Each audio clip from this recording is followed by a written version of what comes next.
good morning, good afternoon, good evening, wherever this video finds you. Welcome to Ticks. What a good nap. but yeah, let's not waste time. Let's not waste time. Let's get right to it as we watch Trump holds a press briefing to detail crackdown on DC over crime because I haven't seen this. I've been busy. So let's find out exactly what went down, shall we?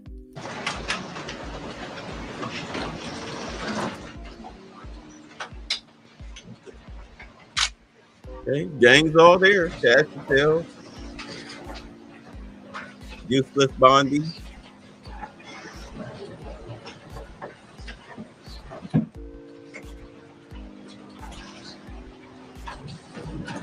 No, I don't like her. I just don't.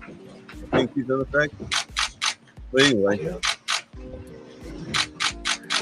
Pyro. Wow. I've been up here a lot. I've never seen a crowd like this. I think we need a ballroom, and that's happening. It's going to be a beautiful ballroom. This is really a lot of people, most I've ever seen in this room. And we're here for a very serious purpose, Something's out of control, but we're going to put it in control very quickly like we did on the southern border. I'm announcing a historic action to rescue our nation's capital from crime, bloodshed, bedlam, and squalor, and worse. This is Liberation Day in D.C., and we're going to take our capital back. We're taking it back. Under the authorities vested in me as the President of the United States, I'm officially invoking Section 740 of the District of Columbia Home Rule Act. You know what that is? And placing the D.C. Metropolitan Police Department under direct federal control, and you'll be meeting the people that will be directly involved with that. Very good people, but they're tough, and they know what's happening. They've done it before. In addition, I'm deploying the National Guard to help reestablish law, order, and public safety in Washington, D.C., and they're going to be allowed to do their job properly. And you people are victims of it, too. You're reporters, and I understand a lot of you tend to be on the liberal side, but you don't want to get mugged and raped and shot and killed. And you all know people and friends of yours that happened. And so you can be anything you want, but you want to have safety in the streets. You want to be able to leave your apartment or your house where you live and feel safe and go into a store to buy a newspaper or buy something. And you don't have that now. The murder rate in Washington today is higher than that of Bogota, Colombia, Mexico City, some of the places that you hear about as being the worst places on earth, much higher. This is much higher. The number of car thefts has doubled over the past 5 years, and the number of carjackings has more than tripled. Murders in 2023 reached the highest rate probably ever. They say 25 years, but they don't know what that means because it just goes back 25 years. Can't be worse. Our capital city has been overtaken by violent gangs and bloodthirsty criminals, roving mobs of wild youth, drugged out maniacs and homeless people. And we're not going to let it happen anymore. We're not going to take it. Just like we did on our southern border. Nobody comes through our southern border anymore. 3 months in a row, we had zero. I don't know if that's right, but the people that do the work, it's a very liberal group of people, actually, and they actually said zero for the last 3 months. Nobody thought a thing like that was possible. And, when you take a look at numbers, I just saw some charts. These are different cities throughout the world. Red is, okay, the red is a place called Washington, D.C. Look at these. Baghdad we doubled up on Baghdad. Panama City, Brasilia, San Jose, Costa Rica, Bogota, Colombia, heavy drugs. Mexico City, I mentioned, Lima, Peru, all double and triple what they are. So do you want to live in places like that? I don't think so. And I think the people in this room If you wrote correctly, you'd see, look at the kind of numbers we have. DC, 41 per 100,000, number one that we can find anywhere in the world. Other cities are pretty bad, but they're not as bad as that. Is that where you want to live? The reporters of the world? Juvenile offenders and crimes against persons, as they say. It's getting worse. Not getting better, it's getting worse. And we had a recent indication. There was a story about a man who was just left. He quit because he was asked to do phony numbers on crime. And we're going to look into that. I think Pam is going to be looking into that. But he was asked by the city, I guess, that we don't want to show the real numbers. Let me do numbers so it looks like it's going down. Not going down. And under Biden, it was a disaster. And nobody did anything about it. We're going to do things about it like you wouldn't believe. Every American has a constitutional right to be able to access and petition their government in safety, and countless federal officials and employees likewise have the right to carry out their jobs in peace without being shot. As you know, I lost a very good person a while ago, was shot waiting for his wife. He was in the car. They robbed his car. They shot him. They killed him like it was nothing to it. She was walking to the car. It's a horror show. This issue directly impacts the functioning of the federal government and is a threat to America. Really, it's a threat to our country. We have other cities also that are bad, very bad. You look at Chicago, how bad it is. You look at Los Angeles, how bad it is. We have other cities that are very bad. New York has a problem. And then you have, of course, Baltimore and Oakland. We don't even mention that anymore. They're so far gone. We're not going to let it happen. We're not going to lose our cities over this. And this will go further. We're starting very strongly with DC, and we're going to clean it up real quick, very quickly, as they say. Days ago, a former member of the DOJ staff was savagely beaten by a band of roving thugs after defending a young woman from an attempted carjacking.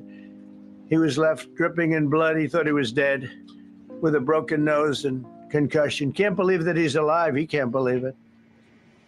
In June, a 21-year-old congressional intern was tragically killed after being hit by a stray bullet in a drive-by shooting. A former Trump administration official named Mike Gill, fantastic person, was murdered last year in cold blood in a carjacking blocks away from the White House. We all knew him. The hell? Great person. Waiting for his wife as she was walking to the car. A Democrat congressman was also carjacked at gunpoint not far from the Capitol.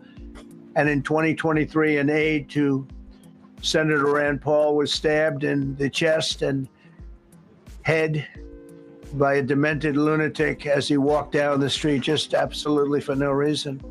Horrifically, last July 4th weekend, a 3-year-old girl was shot in the head and killed while sitting in a car near the Capitol.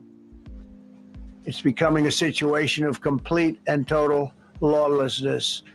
And we're getting rid of the slums, too. We have slums here. We're getting rid of them. I know it's not politically correct.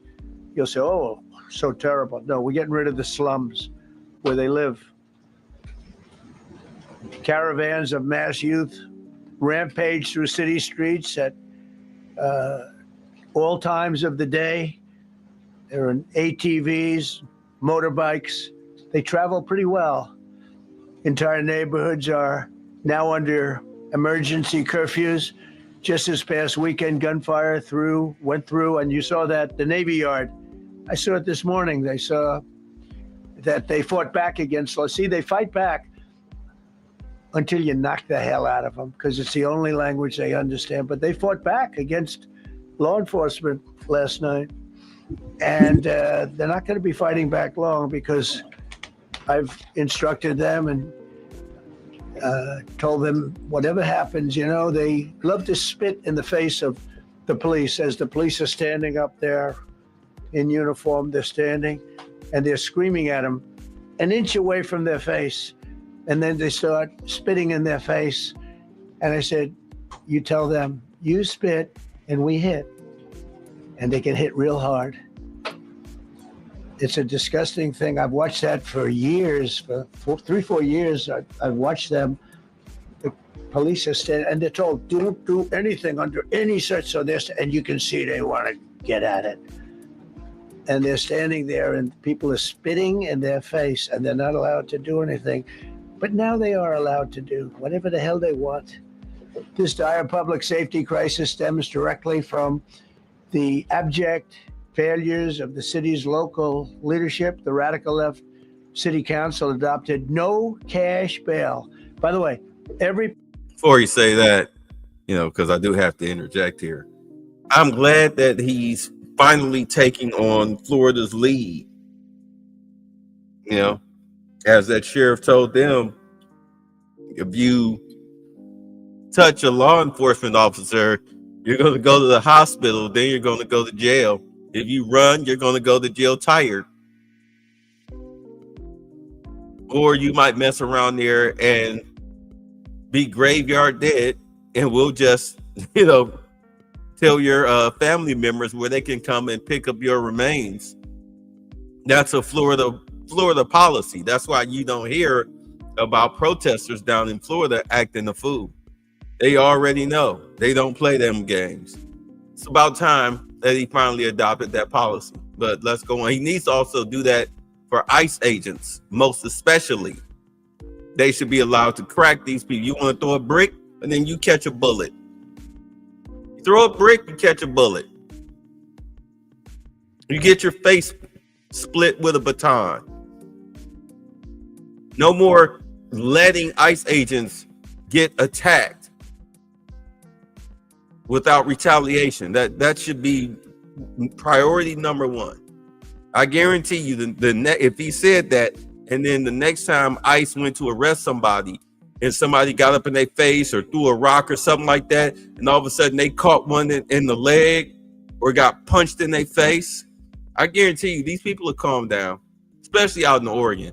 But I digress. Place in the country where you have no cash bail is a disaster. That's what started the problem in New York, and they don't change it. They don't want to change it. That's what started it in Chicago. I mean, bad politicians started it, bad leadership started it, but that was the one thing that's central: no cash bail. Somebody murders somebody and they're out on no cash bail before the day is out. We're going to end that in Chicago. We're going to change the statute. I spoke with Pam and Todd and everybody. We're going to change the statute, and I'm going to have to get the Republicans to vote because the Democrats are weak on crime, totally weak on crime. They don't know why. They want to stop because they get mugged too. But we're going to change no cash bail. We're going to change the statute and get rid of some of the other things. And we'll count on the Republicans in Congress and Senate to vote. We have the majority, so we'll vote. We don't have a big majority, but we've gotten everything, including the great, big, beautiful bill. Got that done, and that's one of the greatest things that's ever happened to people in this country. They're starting to figure it out, how good it is. Biggest tax cut in history. So many things. But we'll be able to get that done. So, Todd, if you and Pam can draw up things working with the people, I'll get it passed. We'll get it passed with the Republicans. Probably won't get, think of this, probably won't get one Democrat vote because they have no idea what they're doing. That's why they want men playing in women's sports. That's why they want transgender for everybody transgender. And they just got walloped in an election, in a landslide, and they haven't changed one thing. I saw the other day the certain gentleman who was a very well-known politician, Democrat, was fighting like hell that men should be allowed to play in women's sport. They just don't get it. They said it's an 80-20 issue, and I think it's a 97-3 issue. And I don't know who the three are. I've never heard anybody nobody's ever come up to me, sir, you have to let men play in women's sports. You have to do it, sir. Nobody's ever approached me. I don't know where this issue even comes from. Never seen anything like it. But they turned our nation's capital into a sanctuary jurisdiction. That's the other thing. We have to get rid of sanctuary cities as quickly as possible. We're going to do it, too. We have to. because it's sanctuary for criminals, releasing illegal alien gang members onto the streets. In 2022, nearly 70% of criminals arrested in Washington went unprosecuted. That's not going to happen with the group we have standing aside and standing behind me. And at the Metropolitan Police Department, it's now reached a small number relatively compared to what it was, but it's thousands of people. You know, we have thousands of police. I was told today, sir, they want more police. I heard a number, 3,500 police. That's a lot of police. 3,500. I thought they were going to say, we only have 30 policemen or women. He said, we have 3,500. We need more. You don't need more. That's so many. I never heard. That's like an army. How could you need more than 3,000? It just happened 2 minutes ago. Sir, they've requested more police. Oh, what do they have? About 3,500. I said, 3,500? This is not a big area. It's ridiculous. What you need is rules and regulations, and you need the right people to implement them. And we have the right people here, that I can tell you. Look at the border. Biden said, there's nothing you can do. Kamala was the border czar. She never called one of the Border Patrol agents who are great. ICE is great. Never spoke to anybody. Never went there. But she was the border czar. And everybody said it was impossible to fix. I fixed it in 3 months. No, really. I fixed it the first week, but really fixed it over the last couple of months. And I mean, literally to a point where, as I said, 0 illegals entering our country in the last 90 days. Pretty amazing. It's time for dramatic action. We're going to do the same thing over here. It's going to be a very safe city very soon. We're not looking to take years, because a lot of people die in years. And we've got incredible people in this country, except we have to allow them to do their job. And that we will deliver like nobody's ever delivered before. I actually think it's easy. You know, if you're competent, it's easy. If you're incompetent, it's impossible. But I'm very competent. Last week, my administration surged 500 federal agents into the district, including from the FBI, ATF, DEA, Park Police, the U.S. Marshal Service, the Secret Service, and the Department of Homeland Security. You know, a lot of nations, they don't have anything like that. They got some police, and they're rough police. They don't have DEA, ATF, FBI, Park Police, U.S. Marshal Service, Secret Service, Department of Homeland Security. They got some police, but they're rough police, and they do their job. They don't have crime. We're not going to have crime either. They made dozens of arrests, and that's what starts to happen. Again, cashless bail. Watch what we do with that. Today, we're formally declaring a public safety emergency. This is an emergency. This is a tragic emergency. And it's embarrassing for me to be up here. You know, I'm going to see Putin. I'm going to Russia on Friday. I don't like being up here talking about how unsafe and how dirty and disgusting this once beautiful capital was, with graffiti all over the walls. It's another part of it, by the way, because we're talking about safety, but we're also talking about beautification. We have the most beautiful, potentially, capital in the world. We always had. But people come from Iowa, they come from Indiana, they come and then they get mugged. Not going to happen. Keep coming, because by the time you get your trip set, it's going to be safe again, and it's going to be clean very quickly. We're going to replace the medians that are falling down all over the roads. We're going to replace the potholes. We're going to put a nice new coat of asphalt over the top. No, we don't have to rip the road out and spend 7 years building a new road because they cut everything. Because some designers said, well, we need 1/4 of an inch more turn for safety reasons. No, we're going to do it right. We're going to get it done quickly. So today we're declaring public safety emergency in the District of Columbia. And Attorney General Pam Bondi, who's fantastic, is taking command of the Metropolitan Police Department as of this moment. And I'll be making the appropriate notifications to Congress and to the mayor, our new DEA administrator, who's one of the top in the country. He better be Terry. If you're not, I'm going to get rid of you so fast. Terry Cole. Terry, thanks. Very good. We just got him. Most highly recommended person. And you'll be designated as the interim federal commissioner of the Metropolitan Police Department. Okay? And you run them tough. They're good. You have a lot of good people. You have people that shouldn't be there. You also have people that shouldn't be there. They got in there because of woke. But you have a lot of great police. And those people are the ones that want to help you. This city will no longer be a sanctuary for illegal alien criminals. We will have full, seamless, integrated cooperation at all levels of law enforcement, and we'll deploy officers across the district with an overwhelming presence. You'll have more police, and you'll be so happy because you'll be safe. When you walk down the street, you're going to see police, or you're going to see FBI agents. We're going to have a lot of agents on the streets. You're going to have a lot of essentially military, and we will bring in the military if it's needed. By the way, we're going to have National Guard, but Pete Hegseth will tell you about it. We will bring in the military if needed. People say, "Oh, that's so terrible. He's going to bring in." It's been used many times over the years. I don't think we'll need it. I think we've got so many great people, including the people that are in the police department with proper leadership.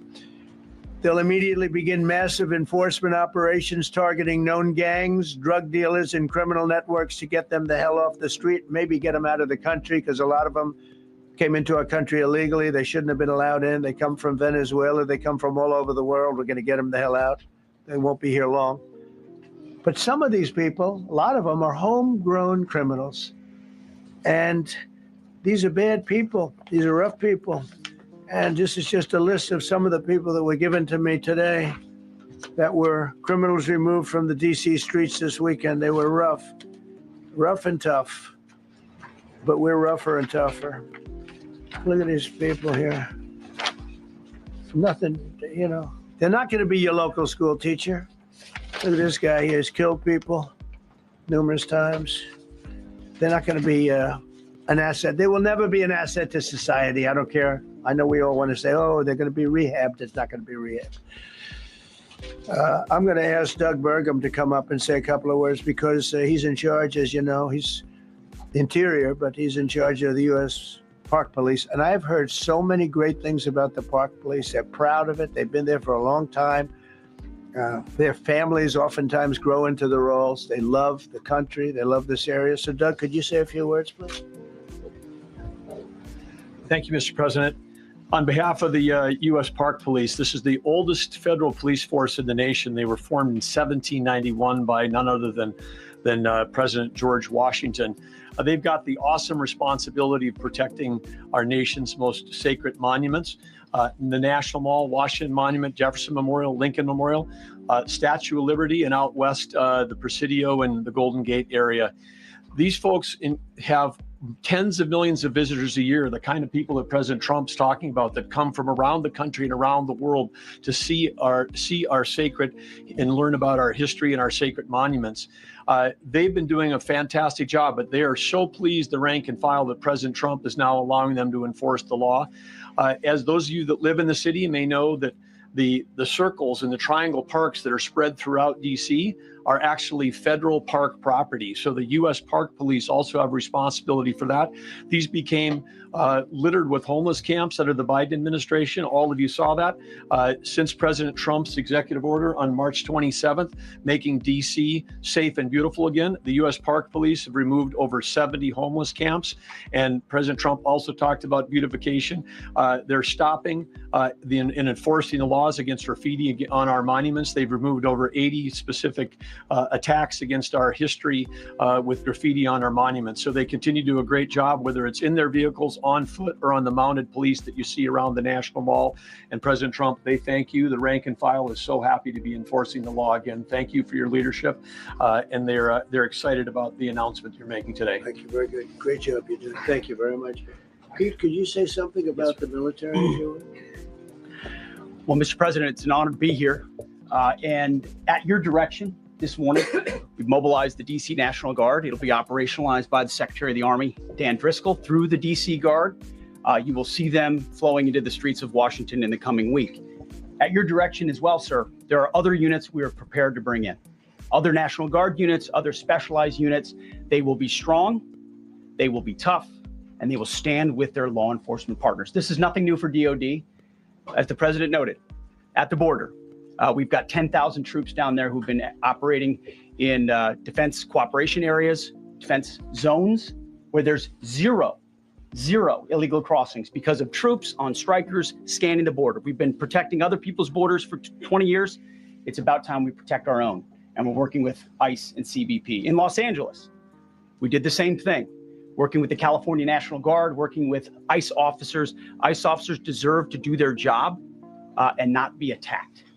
We will work alongside all DC police and federal law enforcement to ensure this city is safe, this city is beautiful.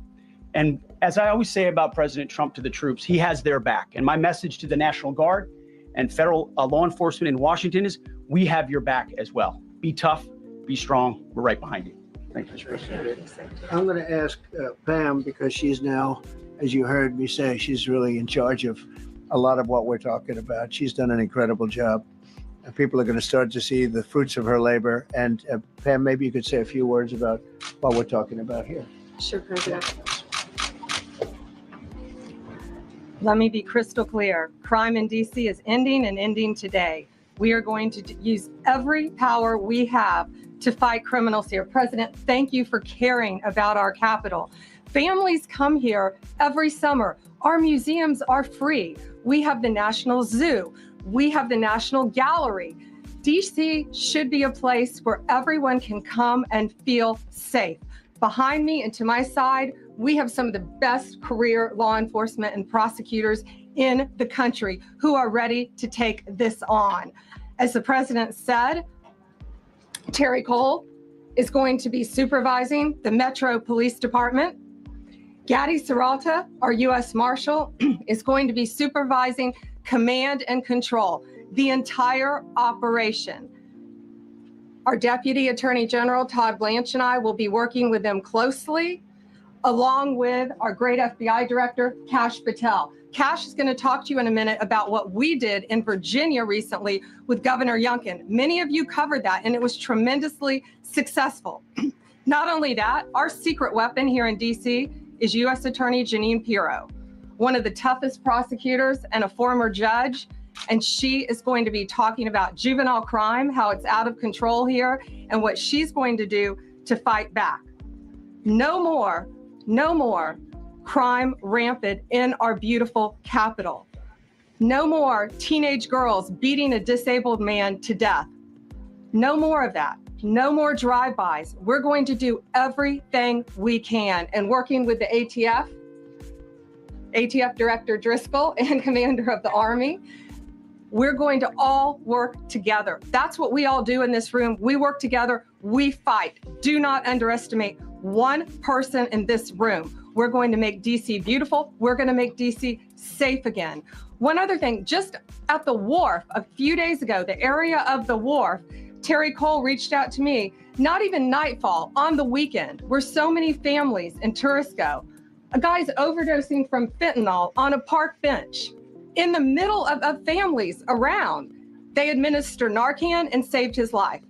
No more of that. The President of the United States is going to clean up DC, and we're going to be there to help him, and we're going to be successful. Thank you. Thank you, Ben.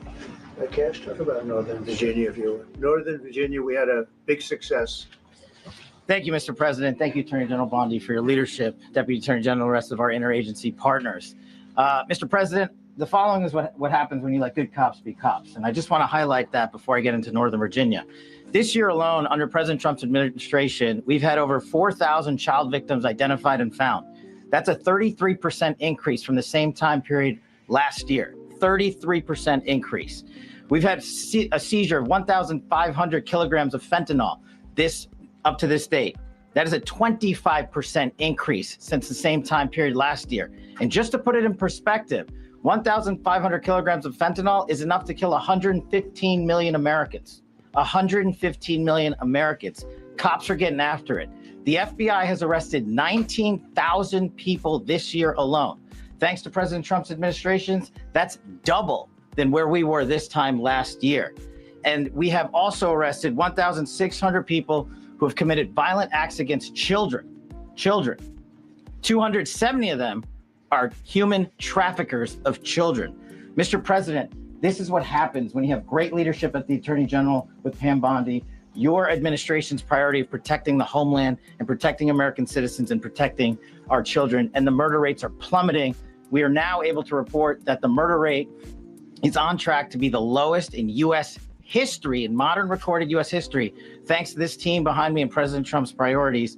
And how did we do it? And what are we going to bring to D.C.? What we did in Northern Virginia, thanks to Terry Cole and Governor Youngkin and the team, we stood up a task force out in my Northern Virginia field office, and we said, let's let good cops be cops. Let's get them the intelligence and what they need, and let's get the red tape out of their way, and let's get DOJ partnered up with us to bring great prosecutions. And that's exactly what we did. In 1 month, we arrested 545 violent felons. 545 in the state of Virginia, thanks to Governor Youngkin's partnership. And that simplicity in law enforcement is what's coming to Washington, D.C. When you let good cops be cops, when you give them the intel they need, when you work with our Homeland Security Task Force, when you work with Terry and Gaddy and I go way back to Miami, these guys are great leaders of the respective departments and law enforcement capacities. And when you have the DOJ and President Trump driving behind this mission, we are going to clean up Washington, D.C., and we're going to do it the right way, the lawful way, and we're going to make sure Washington, D.C. is safe again. Thank you, Mr. President. Thank you, Attorney General. Thank you very much. Yeah, it's like, I mean, in all honesty, as I interject here, what they're doing here in this Maryland, DC, Virginia area is really just the start of, like I said, what they're going to start doing. It sounds like what they're going to start doing across the country. They're going to really crack down on crime. I believe I was saying back in January when he got elected, when he was sworn in, based on everything that he was saying and how he was moving, was that probably the worst thing you want to be in 2025 is in front of a judge. And I mean, it's just August. It's just the middle of August.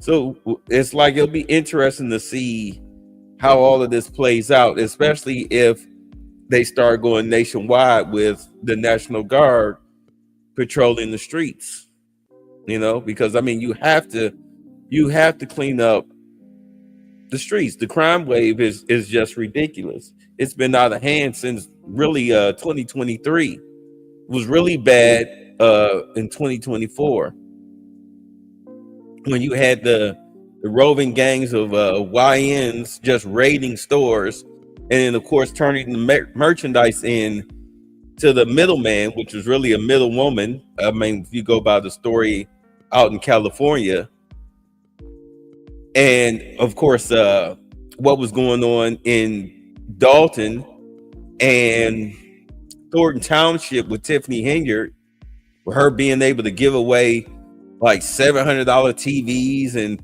$1,100 brand new stainless steel refrigerators just from raffles and everything. It's like, well, who paid for this? Where did this stuff come from? I'm surprised that the FBI hasn't bothered to talk to her yet. I mean, she did have a dissertation, not a dissertation, but she did have she had a dissertation to give to a judge about 2 months ago. But as you know, the wheels of justice turn slowly. But we'll see what happens with that case concerning her. We've also got the situation going on with Adam Schiff and Letitia James, like with them being under investigation for mortgage fraud. But as far as street level crime, it'll be interesting to see just exactly how far they stretch this out. But let's continue. Thank you, Cash. So the process begins right now. It actually started over the weekend. We confronted a lot of very bad people, but it's going to be something that will be pretty amazing to you as you watch it. And I think most of you say it's a beautiful thing to do it right. We're going to be removing homeless encampments from all over our parks, our beautiful, beautiful parks, which now a lot of people can't walk on. They're very dirty, got a lot of problems. But we've already started that. We're moving the encampments away, trying to take care of people. Some of those people, we don't know how they even got there. Some of those people are from different countries, different parts of the world. Nobody knows who they are. They have no idea, but they're there. We're getting rid of the people from underpasses and public spaces from all over the city. There are many places that they can go, and we're going to help them as much as you can help. But they'll not be allowed to turn our capital into a wasteland for the world to see. The Metropolitan Police Department and the federal authorities will be supported in the effort, a really big effort, the 800 DC National Guardsmen that we'll put on, and much more if necessary, much more. You remember I said, I offered 10,000 once. Remember I said to a certain person who I thought always was highly overrated, not very competent. But I said, if you need them, we'll give you 10,000 of the military or the National Guard. They turned me down. But if necessary, we're going to move service members directly to joining the Guardsmen. And that'll take place very rapidly, and that'll be done in conjunction with Pam and with Pete and everybody else.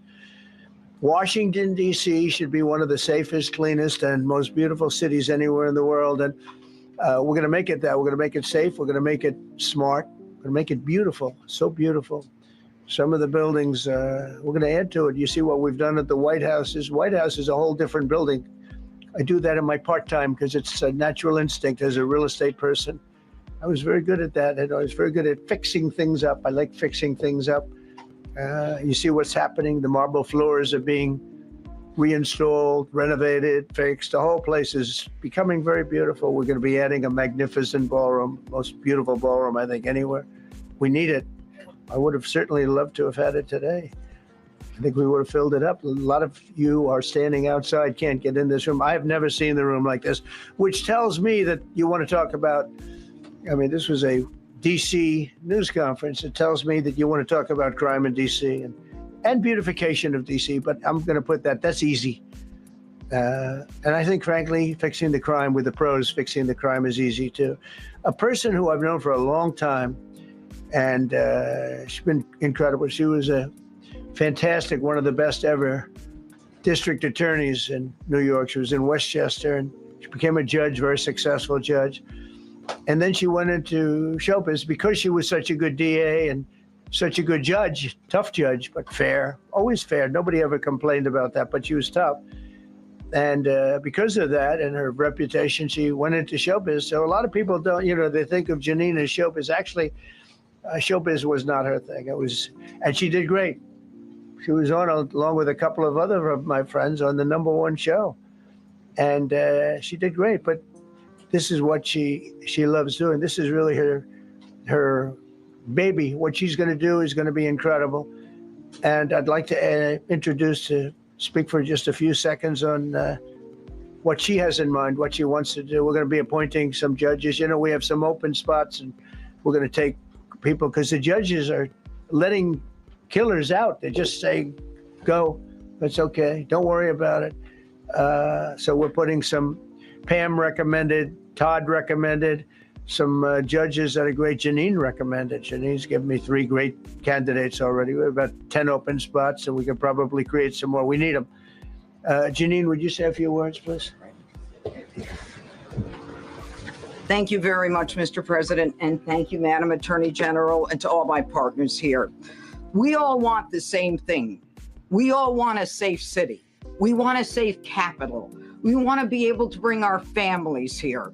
We want to be able to come and enjoy the history that makes this place great.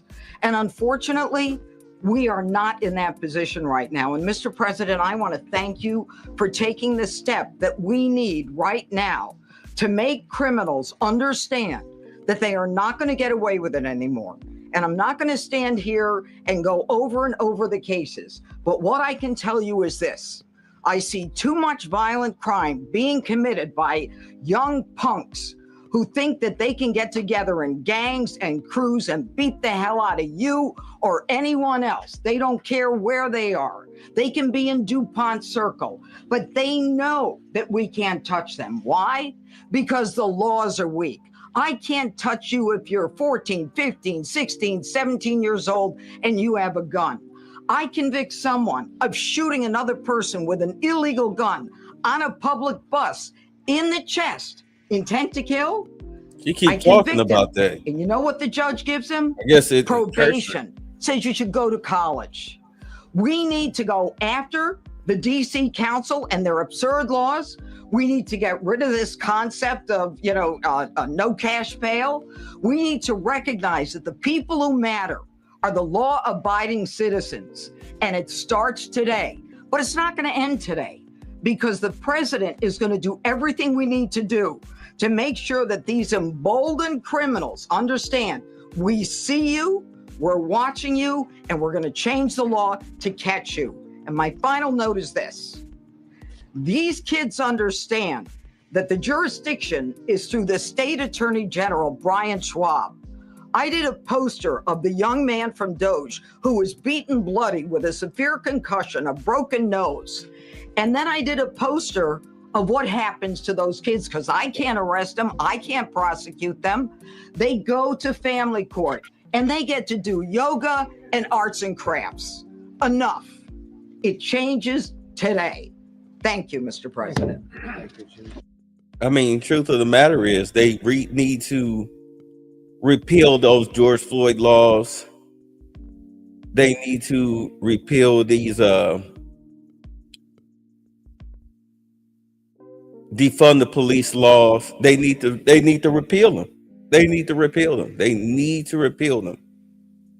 They need to repeal them. A lot of police officers retired because of it, because there was no point doing their job.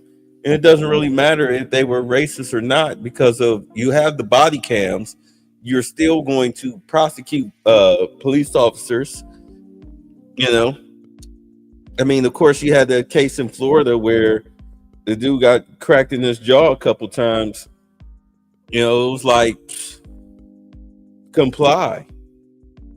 And I know a lot of people have a problem with complying, but if you comply, you shouldn't have to worry about that.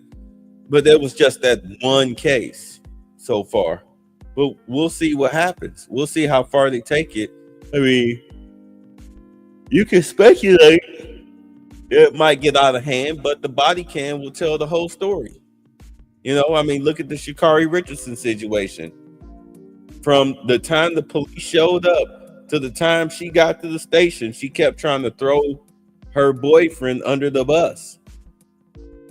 She kept trying to big talk the cops like, I'm Sha'Carri Richardson, and well, what about him? And he puts his hands on me too, and it's like, we saw what we saw. We saw what you do it.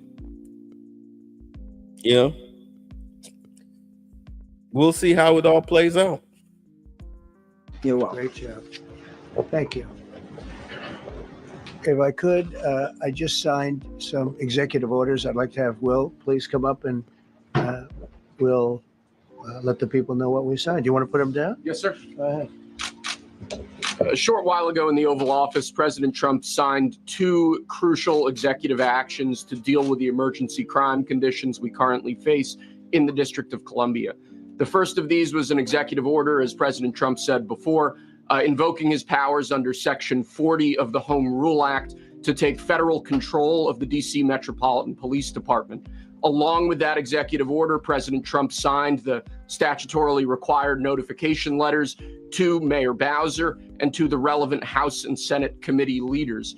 The second major executive action that President Trump signed was a presidential memorandum directing the Secretary of Defense to utilize the National Guard to address the conditions we see on our streets here in DC.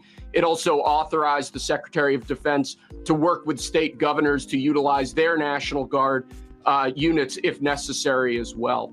These are bold, decisive steps intended to combat the out-of-control crime conditions we've seen on DC's streets for far too long. And I, for one, am deeply proud to be part of an administration that's finally coming to terms with these issues, sir. Thank you very much. Sir. Thank you. So, just to conclude, Washington, D.C. should be one of the safest, cleanest, most beautiful places anywhere in the world. It was years ago. We had one problem that was a pretty big problem. The radical left got out of control and they started trying to rip down statues. And I said, let's go pass a law real fast. We're going to do it real fast, but we were blocked by the Democrats who do not want safety. Nobody gets it. I don't get it. They don't get it because they can't get votes. I don't know how they can win an election with this, but they don't want safety. And I found an old statute, very old, early 1900s, that said if you so much as touch or even think about destroying a statue or a monument in Washington, D.C., you go to jail for 10 years with no probation, no anything. In other words, slightly different than we have today. Today we have cashless bail. There you get jailed 10 years. No curtailed sentence, 10 years. And we took it out. Nobody used it. It was never used because, it was harsh. And you remember they started to rip down the statue of Abraham Lincoln. I said, that's a tough one to rip down. He was pretty good, Pam. I think he was pretty good. When the ropes started going around Abraham Lincoln to pull him down, Andrew Jackson, others, and they were heading to the Jefferson Memorial, Thomas Jefferson. They're going to do a big number there. I said, it's time. And I signed that statute immediately. We had it updated. We made it use the same language, all passed by Congress. And I announced it's 10 years in jail, no probation, no anything, 10 years, no curtail sentence if you touch, so much as touch a statue in Washington, D.C. And it was an amazing sight, beautiful sight. Everybody just left. The ropes were hanging around Andrew Jackson, and there were 2 ropes around Abraham Lincoln. They left the rope, but everybody just left. And that was the last problem we ever had. That was the last problem that we ever had with the statues. They were going wild. And somebody came to me and said, sir, in 1910, I don't want to give you an exact because you'll say, Donald Trump gave us wrong dates around like early on. If I'm slightly off, they make you sound a little bad. So I won't put myself in that position. I won't put you in that position because I think everybody agrees with what we're doing today. But when I signed that thing, it was like a miracle. Everybody left. They were gone. They were starting to march down. They started the march toward Thomas Jefferson. And I figured he was always going to be safe. But they found something with him, and they found something with Abraham Lincoln. And even in the name George Washington in California, numerous places changed the name of George Washington High School and various other places. They took George Washington's name. This was a sick, woke culture that I think we've largely ended. And a lot of those people that were woke are now turning out to be the opposite. I won't go so far as to say MAGA. It's a very special category, but they've gotten out of that. But we have people that love this country and they love this really beautiful capital. It is. I flew over it the other day and I said, what a beautiful place. But if there's crime all over the streets, when you get there, it doesn't look so beautiful. But we're going to make it beautiful again. We're going to fix it with crime, and we're going to also, as we're doing that, we're going to start doing things that we know how to do, that I know how to do better than anybody, I guess, because of my experience from previous life. But not only are we stopping the crime, we're going to clean up the trash and the graffiti and the grime and the dirt and the broken marble panels and all of the things they've done to hurt this city. And we're going to restore the city back to the gleaming capital that everybody wants it to be. It's going to be something very special. All of these people are really tough. Could I shake your hand, Gaddy, please? You're going to be so important here. You're going to be that guy. I hope I don't have to fire him in 2 weeks because he's too soft. I don't think he's too soft. If I do, I will, though. Is it okay if you're soft, weak, and pathetic, like so many people? I will fire you so fast. You're not going to have to worry about that. No, I think you're going to do a fantastic job. And everybody in this room, they may not express it, but they all want that to happen. You know, they want to be safe, and they have families too. So it's an honor to have such a large group. I've done this for years now, hard to believe. I've never seen this room so packed. In fact, I'm sure it's a violation of every fire code. But we'll let you stay anyway. You're taking a chance. And with that, we'll say, maybe if you could, oh, wow. We could be here all day long. If we could keep the first questions perhaps to this subject, and then we'll go on to a few others. Please. Mr. President, thank you so much. Can you talk about how personal of an issue this is? We talked about flying over the Washington Monument and seeing the pride of what DC is. And do you believe that the status of the city, the cleanliness, the way that crime is low, is a direct reflection on how the country is run? Yeah, I do. I think the Capitol, look, everyone comes here. They're all coming. All the leaders, they're all wanting to come. And I say it, I've said it again, but I'm really just quoting other leaders from NATO, from the Middle East, King of Saudi Arabia, Qatar, UAE. I was over there. We brought back $5.1 trillion of investment into our country. But a month and a half ago, I was at NATO. We had a great thing. They agreed to put up 5% instead of 2%. 2% they didn't pay, 5% is already paid. We had a great meeting, and they all said the same thing. They said our country was dead. They thought our country was gone. 1 year ago, they said your country was dead. And now you have the hottest country anywhere in the world. We do. We have the hottest country in the world right now.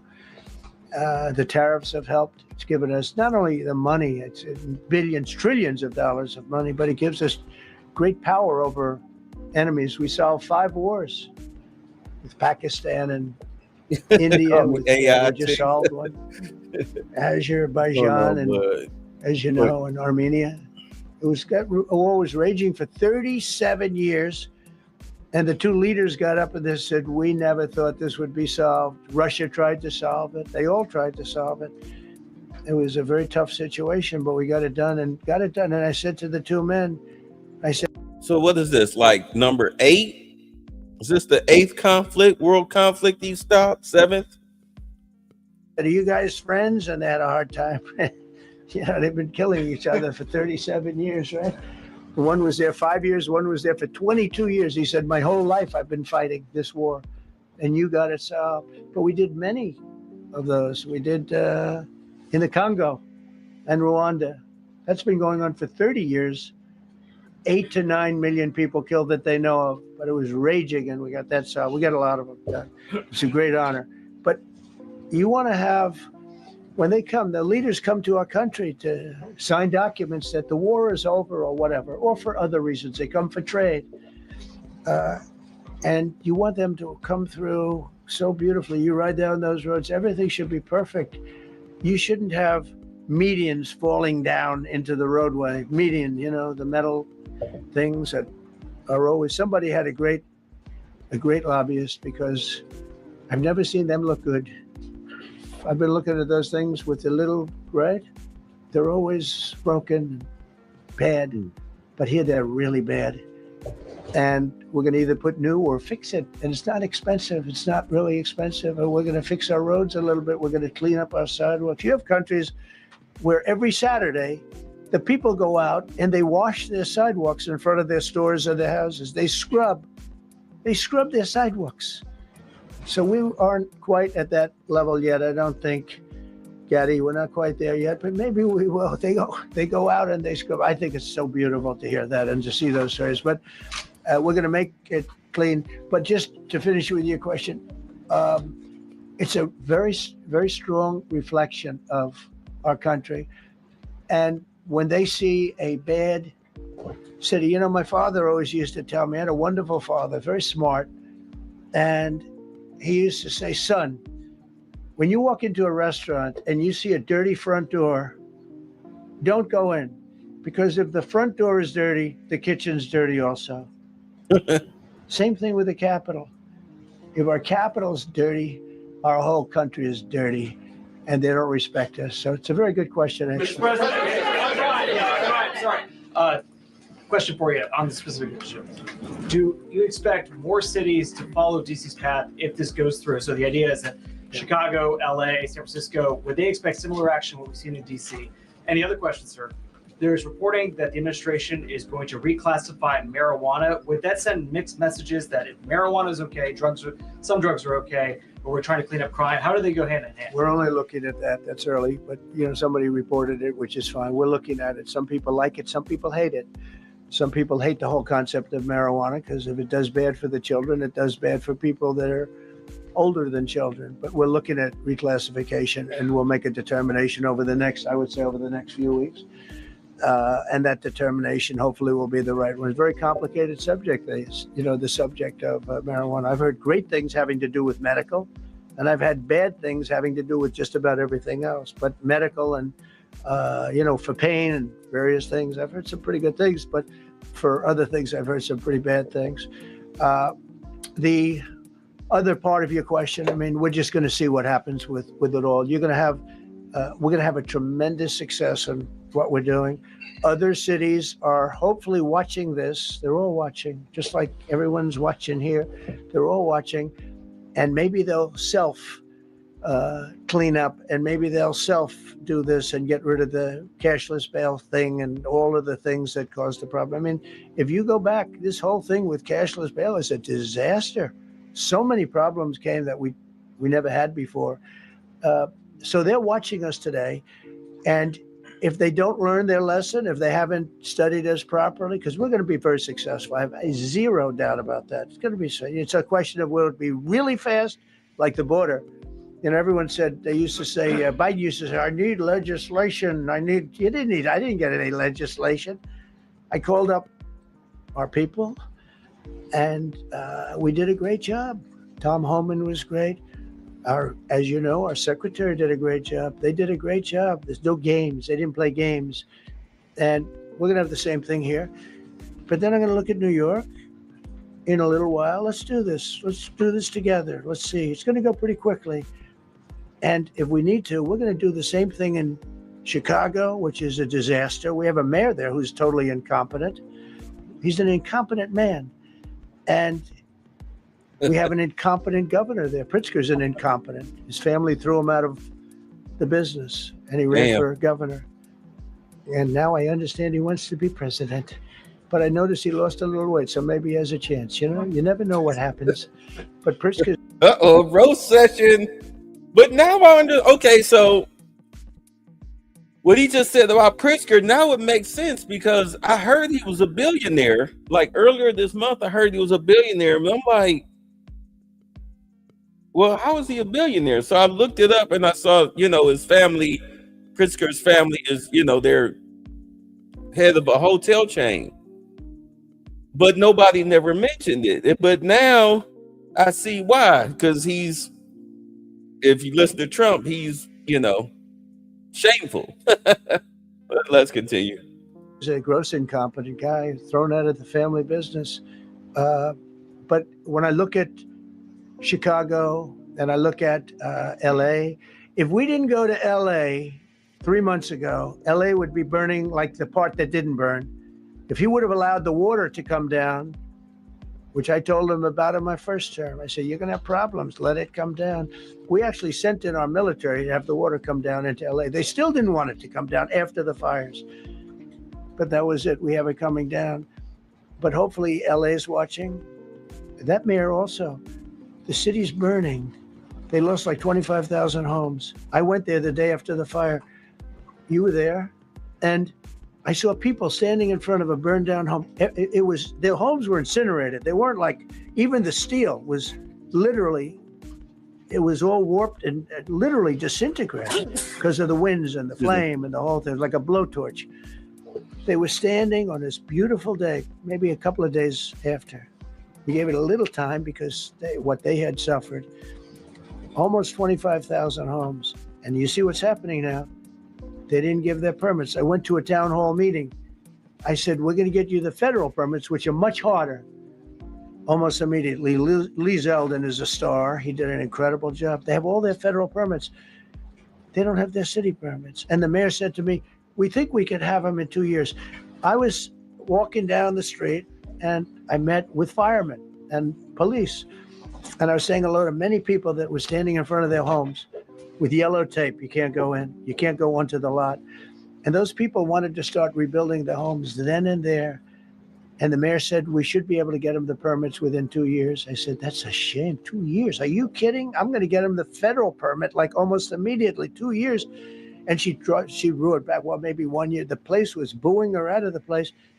They don't have their permits to build their homes. Yeah, they still. And now yeah, they're so talking about putting, this is among the most beautiful areas was. Yeah, see, I was wondering if he was ever going, or if he knew about that. I'm glad to see that he's now talking about it, because yeah, like Karen Bass and Gavin Newsom totally screwed those people over. So let's see what's popping In the country. Now they're talking about putting low-income housing there. Can you believe this? I love low-income housing. I made money with low-income housing. I built low-income housing. I know more about low-income housing and luxury housing. I know about everything real estate. They want to replace some of those homes with low-income housing. They haven't gotten their permits yet. We've gotten all the federal permits, which are much tougher to get. And it was done almost immediately through Lee Zeldin and Federal Environmental. And I watched the other day, those people are angry. And now, you know, they had they loved that area. They loved the whole big area, different places, but they loved it. It was all luxury stuff and beautiful stuff. And some wasn't that luxury, but the level of love for that neighborhood, their neighborhoods, was incredible. And you know what? I watched people on television, they want to go, they want to leave. They've lost their spirit, they've lost their heart, because the mayor's incompetent. And Gavin Newsom is incompetent. Got a good line of bullshit, but that's about it. He's incompetent. And you have Los Angeles is, you know, it's amazing. You know, I called, the first thing I did, I got the Olympics to go there. I was the one that got it. And by a rare thing that happened, I'll be the president. I was very upset because I got the Olympics there, and I said, I won't be president when it comes, but bad things happened and illegal things happened, really illegal things happened. Now it turns out one good thing was I'm going to be the president for the Olympics for 2050, for 250, which is going to be fantastic, and also for the World Cup. So we have a lot of good things, and I hope 250 is going to be the 250th anniversary is going to be the best. But when I looked at those people, and I saw last night on television that they still don't have their permits, it's a disgrace what's happened in Los Angeles. Thank you. The China tariff deadline is tonight, but do you plan to extend that? We'll see what happens. China's been, we've been dealing very nicely with China, as you probably have heard. They have tremendous tariffs that they're paying to the United States of America. And we'll see what happens. They've been dealing quite nicely. The relationship is very good with President Xi and myself. You mentioned your upcoming meeting with President Putin. Can Yeah. you tell us what you hope to get out of that and whether you consider inviting President Zelensky to join? So you have to understand, this is a war that should have never happened. This is a war that wouldn't have happened if I were president. It would have never happened. It was the apple of his eye. I got along very well with President Putin. But if you look, under President Bush, they took a lot of territory. Under President Obama, they took a lot of territory. Under Biden, they essentially took the whole thing. You know, it's just a question of time. Under Trump, you know what they took? Nothing. I was the one that said, you can't build your pipeline. That was half built. I came in, I stopped the pipeline. It's called Nord Stream 2. Nobody knows that, you know. Nobody ever heard of Nord Stream 2. You might have not even heard it. Biggest pipeline in the world. I stopped it. I was not a friend of Russia, but I got along well with Putin. It's always good to get along with other countries if possible, but that doesn't mean you roll over like Biden did. Biden came in and he immediately approved the pipeline. I couldn't believe it. Then they say Trump wasn't tough on Russia. I wasn't tough. I was the toughest. Putin said, if you're not tough, I would hate like hell to see you visit. I stopped the biggest economic development job, the biggest job that Russia had ever built. I stopped it. It was dead. And this low IQ president came in and he let them build a pipeline and supply oil and gas all over Europe, you know? So this is really a feel out meeting a little bit. And President Putin invited me to get involved. He wants to get involved. I believe he wants to get it over with. Now, I've said that a few times, and I've been disappointed because I'd have like a great call with him, and then missiles would be lobbed into Kiev or some other place, and you'd have 60 people laying on a road dying. I said, that's cold. That's cold. But it's a violent war. 5,000 to 7,000 people a week are dying. And you know, there's nobody from here. They're all Russian and Ukrainian people, and some people from the cities, much smaller number, but still, those missiles do damage and they kill a lot of people, but mostly soldiers. And they're young soldiers, although in the case of Ukraine, they're getting much older. They're drafting 60-year-olds now. It's a terrible thing to witness, and I think I have an obligation. Look, this is Joe Biden's war. This is not my war. I made a deal with NATO a month ago. You covered it very accurately, actually. We don't pay anything anymore. You know, we're not paying anything. They are buying things from us, and NATO is paying us. I got it raised from 2% of GDP to 5%. And they're paying us for everything that we send. We're not paying. But Biden approved $350 billion. Europe has spent $100 billion. The money that's been spent and the death is incredible. It's the worst thing that's happened, by far the worst that's happened since World War II. So I'm going in to speak to Vladimir Putin, and I'm going to be telling him, you got to end this war. You got to end it. And he wasn't going to mess with me. This war would have never happened. You know, we had a discussion about it one time, and we never had that discussion again. Would have never happened. And when the election was rigged, and then Biden took office, which was barely took office. The auto pen took office. Bad things started happening. Bad things, stupid things were said. And it ended up in a war. And you know, and I don't believe this will happen anymore because I have that pretty well covered. This could end up in a third world war. This could have been a third world war. I don't think that's going to happen now. But I thought it was very respectful that the president of Russia is coming to our country as opposed to us going to his country or even a third party place. But I think we'll have constructive conversations. Then after that meeting, immediately, maybe as I'm flying out, maybe as I'm leaving. I'm here. Can you hear me? I'm just listening. I'm listening to what he's saying because I haven't seen this. So I'm just soaking it in. The room, I'll be calling the European leaders who I get along with very well. And, you know, I have a great relationship, I think, with all of them. And I get along with Zelensky, but, you know, I disagree with what he's done. Very, very severely disagree. This is a war that should have never happened, wouldn't have happened. But I'll be speaking to Zelensky. The next meeting will be with Zelensky and Putin, or Zelensky and Putin and me. I'll be there if they need, but I want to have a meeting set up between the two leaders.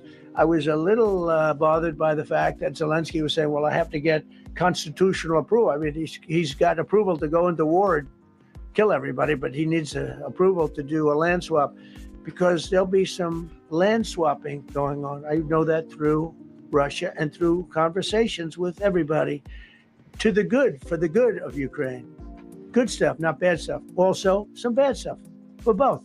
So there's good and there's bad. But it's very complex because you have lines that are very uneven, and there'll be some swapping. There'll be some changes in land, and the word that they will use is, you know, they make changes. We're going to change the lines, the battle lines. Russia's occupied a big portion of Ukraine. They've occupied some very prime territory. We're going to try and get some of that territory back for Ukraine. But they've taken some very prime territory. They've taken largely ocean. You know, in real estate, we call it oceanfront property. That's always the most valuable property. If you're in a lake, a river, or an ocean, it's always the best property. Well, Ukraine, a lot of people don't know that Ukraine was largely 1,000 miles of ocean. That's gone. Other than one small area, Odessa, it's a small area. There's just a little bit of water left. So I'm going to go and see the parameters. Now, I may leave and say, good luck. and that'll be the end. I may say this is not going to be settled. I mean, there are those that believe that Putin wanted all of Ukraine. I happen to be one of them, by the way. I think if it weren't for me, he would not be even talking to anybody else right now.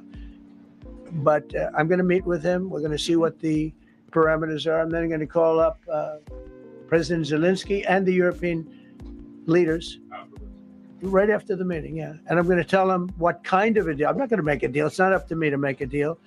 I think a deal should be made for both. I think Russia has to get back into building their country. It's a massive country. I think they have 11 time zones, if you can believe it. It's a massive, it's by far, from the standpoint of land, it's by far the largest. They have tremendous potential in Russia to do well. They're not doing well. Their economy is not doing well right now because it's been very well disturbed by this. It doesn't help when the president of the United States tells their largest or second largest oil buyer that we're putting a 50% tariff on you if you buy oil from Russia. That was a big blow. And then they say, gee, he wasn't so tough. Nobody else would have done that. And I haven't stopped there. I mean, look, I was all set to do things far bigger than that, but I got a call that they'd like to meet, and I'm going to see what they want to meet about. I'd like to see a ceasefire. I'd like to see the best deal that could be made for both parties. You know, it takes two to tango, right? So ultimately, I'll have a meeting next week. I had a great relationship with him, considering the fact that, I was not nice to him because of the pipeline. I ended the pipeline. I also gave the javelins. Do you ever hear of a javelin? Javelin is called a tank buster. They say that Obama gave them sheets and I gave them javelins. If it weren't for me, all those tanks that were destroyed at the first days of the war because the tanks got stuck in the mud, some commander made a better they would have been in Kiev in 4 hours.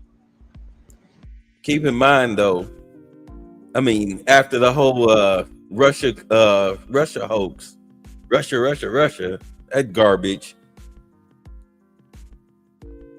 and you still have people on CNN or whatnot still saying that him and Putin are friends, but I don't see. I mean, I see them being able to talk to each other, but as far as the situation right here, it's not friendly. It's just the business of war. It's the business of war. But it's just a matter of, will Zelensky and Putin, will they come to a deal, and will Putin pull out of certain parts of Ukraine? They want him to completely remove himself from Ukraine. But I'm thinking that the only way he'll agree to that is if he gets his mineral rights. If Putin gets his mineral rights, then he might just pull out. If not, then he's going to stay. He's going to see some of that territory. I mean, we'll see. Going down the highway. But a Russian general made a brilliant decision to go through the farmland instead.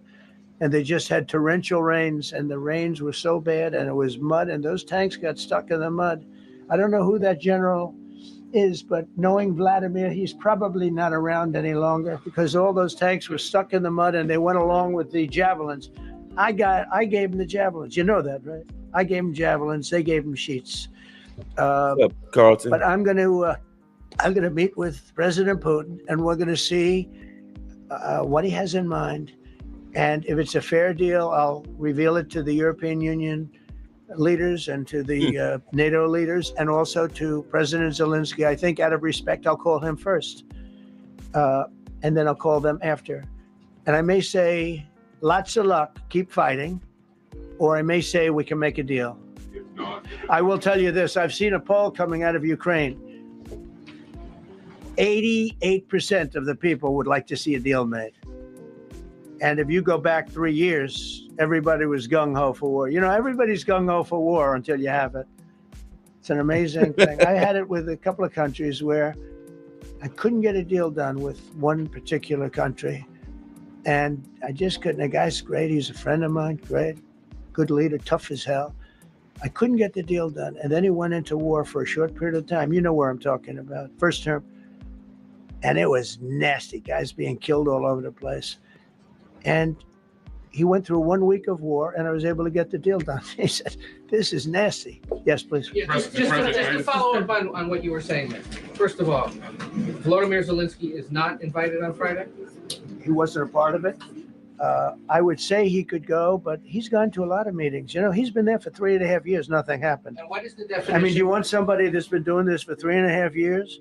What's the definition of a good deal? I'll tell you after I hear what the deal is, because there could be many definitions. You know, you're talking about a very large and complex situation. Now, I tell you, the war that I just settled with Azerbaijan and with, as you know, in Armenia was almost as complex as this one, having to do with routes, trade. Meeting on Friday with Vladimir Putin. Well, we're going to have a meeting with Vladimir Putin, and at the end of that meeting, probably in the first 2 minutes, I'll know exactly whether or not a deal can be How will made. you know that? Because that's what I do. I make deals. And for the record, this photo of me, that's me, but the background is AI. You know, it's whatever. I'm trying something new. Please go ahead. Yeah, thank you, Mr. President. I'm going to ask you two questions, one about China, one about Russia, if I could. On China, your administration agreed to send the most advanced or advanced NVIDIA and AMD chips. No, obsolete. No. Obsolete chip. Well, and then 15% of the You profits. mean the 20s? No. This is an old chip that China already has. And I deal with Jensen, who's a great guy, and NVIDIA. The chip that we're talking about, the H20, it's an old chip. China already has it in a different form, different name, but they have it. Or they have a combination of two will make up for it, and even then some. Now, Jensen's a very brilliant guy, and Jensen also has a new chip, the Blackwell. Do you know what the Blackwell is? The Blackwell is super duper advanced. I wouldn't make a deal with that, although it's possible I'd make a deal, a somewhat enhanced in a negative way Blackwell. In other words, take 30% to 50% off of it. But that's the latest and the greatest in the world. Nobody has it. They won't have it for 5 years. But the H20 is obsolete. You know, it's one of those things, but it still has a market. So I said, listen, I want 20% if I'm going to approve this for you, for the country, for our country, for the U.S. I don't want it myself. You know, every time I say like 747, I want, yeah, for the Air Force. So I just wanted. So when I say I want 20, I want for the country. I only care about the country. I don't care about myself. And he said, would you make it 15? So we negotiate a little deal. So he's selling a essentially old chip that Huawei has a similar chip, a chip that does the same thing. And I said, good, if I'm going to give it to you, because they have they have a stopper, what we call a stopper, not allowed to do it. It's really known as a restrictive covenant. And I said, if I'm going to do that, I want you to pay us as a country something, because I'm giving you a release. I released them only from the H20. Now, on the Blackwell, I think he's coming to see me again about that. But that will be a unenhanced version of the big one. Like, I don't know if you know it, we will sometimes sell fighter jets to a country and we'll give them 20% less than we have. You know what I mean, right? That's the same. So on Russia, do you see a time, Mr. President, when there could be normal trade between the U.S. and Russia? Should their meeting go well? Should there be peace? I do. Yeah. Russia has a very valuable piece of land. If Vladimir Putin would go toward business instead of toward war, you know, it's a warring nation. That's what they do. They fight a lot of wars. A friend of mine said Russia's tough because they just keep on fighting. They beat Hitler, so did we. And they beat Napoleon. You know, they've been doing this for a long time. I asked a question to a very, very smart man that some people like and some people don't like. Viktor Orban, right? From Hungary, the head of Hungary. And he's in that same area and knows the two countries very well. I said, this was before Biden didn't do anything to get us out of it. He could have gotten us out of that. It would have never happened. I said, so can Russia be beaten by Ukraine? He looked at me like, what a stupid question. He said, Russia's a massive country, and they win their country and they win their life through wars. They fight wars. That's what they do. He said, China beats you with trade. Russia beats you with war. It was a very interesting statement. China's not beating us with trade, not when I'm in charge, but they were beating Biden with trade, but they never beat us with trade. Don't forget, China had to pay $400 billion worth of tariffs when I was last time. That was last time.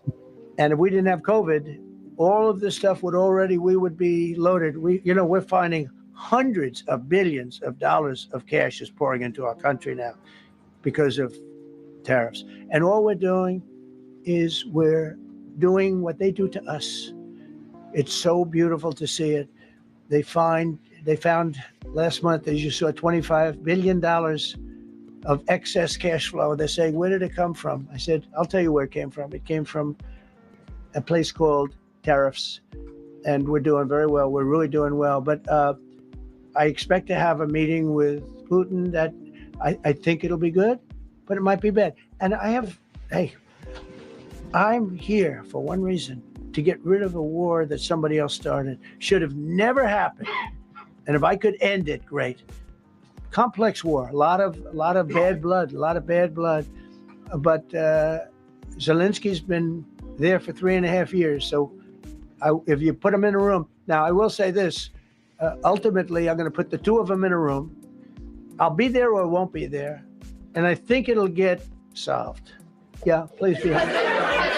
Thank you, Mr. President. Excuse me, I'm going to suggest, because do you have any other questions on DC? Because I don't want them to be, wait.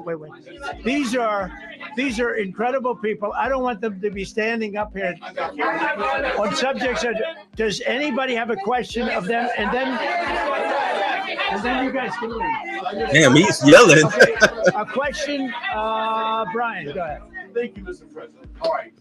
And by the way, this is only on DC, and then they're going to leave because it's unfair to have them stand up here all day long. I agree. Brian. I've got two questions for you. First, about DC. This is personal for me as well. Last year, I was robbed on the streets by one of these teenage thugs. Had a gun, got away with it. Let's talk about the effort that between law enforcement, prosecutors, and judges, because it's a recycling belt. Like, these kids go, they don't fear the police. They know it. If you talk about how we've got to get these judges and put these kids behind bars, right. Adult crimes deserve adult penalties. And my second question, I'll after you answer that, please. You want me to answer? Or whoever it wants to take. Okay. You know what? I was talking to damn it. I think I was talking to Lewis or somebody else, where I was saying that I think it was yesterday.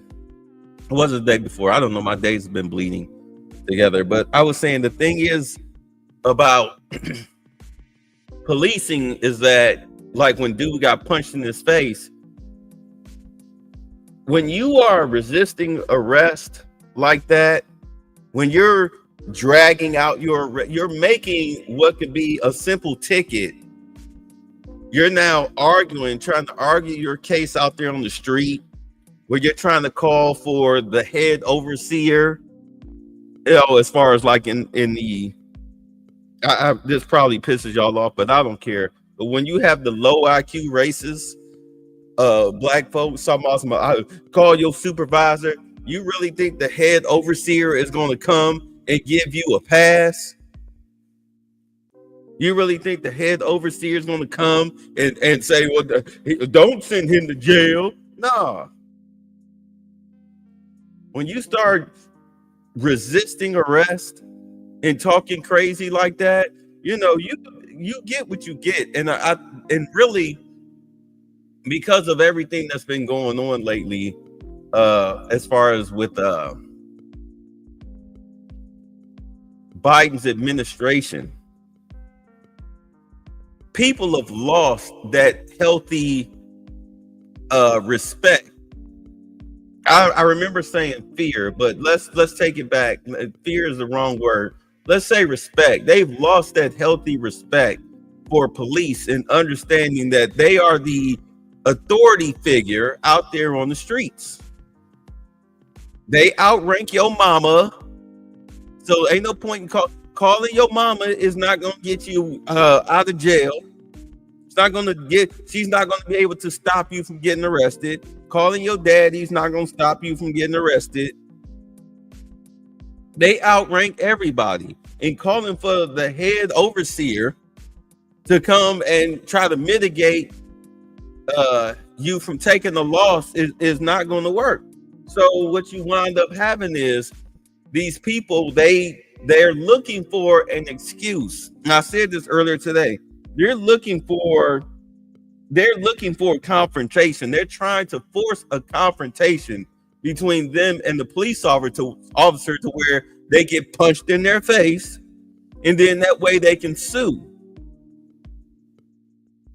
You know what I'm saying? It's just like when you in school.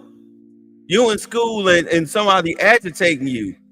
You dealing with a bully or something like that, you know, and then all of a sudden, once you slap the crap out of them, now all of a sudden they want to play the victim. It almost is like as if you had a sibling, like a little brother or a little sister or something. The second you slap the taste out of their mouth, all of a sudden they whining and crying and running the mouth, like Sha'Carri Richardson did when she got arrested. Suddenly now, as soon as the police roll up and she knows she put her hands on a Christian, suddenly now she's the victim. All the way from the time the police showed up to the time she got to the police station, she was the victim, even though she was the aggressor. That's how these people who run into the police, that's how they act. And I'm like, you know, if you're sitting up here trying to resist arrest, you deserve to get maced. You deserve to get tased. You want to scuffle? You deserve a rough arrest. Because this is what you're asking for. If you weren't asking for a rough arrest, then you would go ahead and just take the arrest. And the messed up part about it is that most of the time, they're not even looking to arrest you because of the laws that are currently on the books, how they're so soft on crime. Well, the laws are there, but it's just that they're soft on crime. Like the guy said, the kid pulled a gun out on him and it was a revolving door.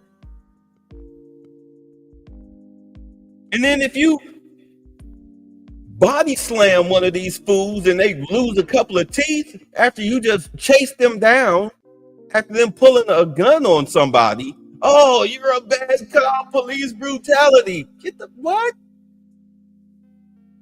It's just like the dude that threw the Subway sandwich at the cop. This fool, he was her employee. The dude that threw the Subway sandwich at the National Guardsman worked for the DOJ. Threw the Subway sandwich and took off running. If they would have pushed him from the back and he'd have bust his face open on the pole or the sidewalk or something, bruh, you begged for it. You begged for it. You begged for it. I'm surprised they didn't shoot his ass. You know, yeah, would it have been excessive? Probably, but that's what you get. You FAFO. You deserved it. You sitting up here yelling and arguing with me. I'm just doing my job as a federal agent. You gonna throw something at me? You lucky you didn't get your face kicked in once they caught up with you. If you ask me, they need to go back to that form of policing. Why do you think? Hey, we warned you. We warned you. Down in Florida, they warned you.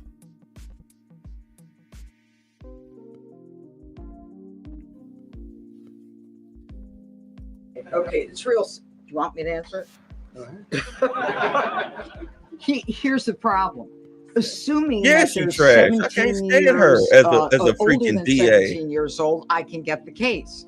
If they're under 18 years of age, I can only get the case if it's murder, rob one, rape, or even if they shoot a gun but don't kill you, I can't get it.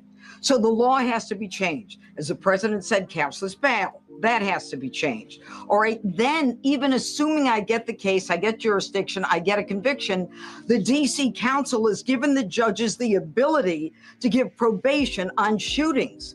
And so then it's up to them.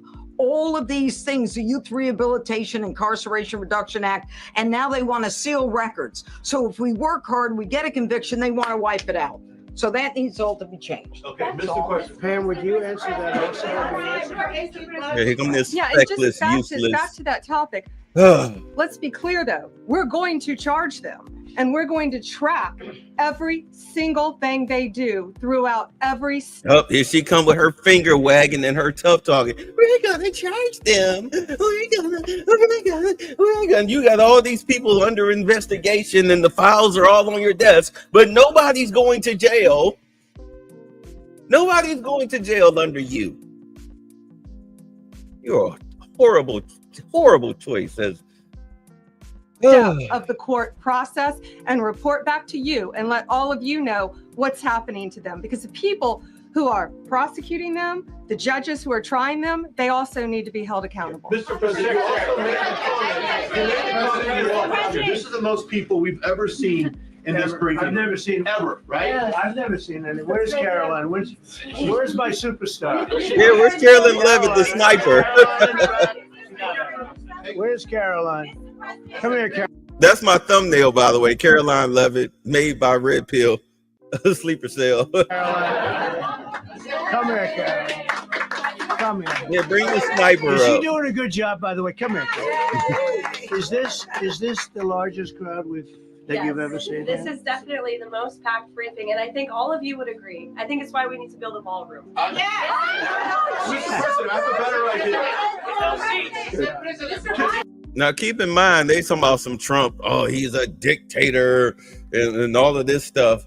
But because liberal media, MSNBC, CNN, The View, all of those little networks that are anti-Trump, they're losing viewership. He killed their money through the Doge cuts. He killed their money.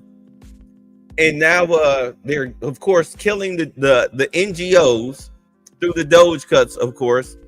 Also by defunding the Department of Education, because they were all their slush funds. All of these little newspapers and TV outlets and everything, they were their slush funds.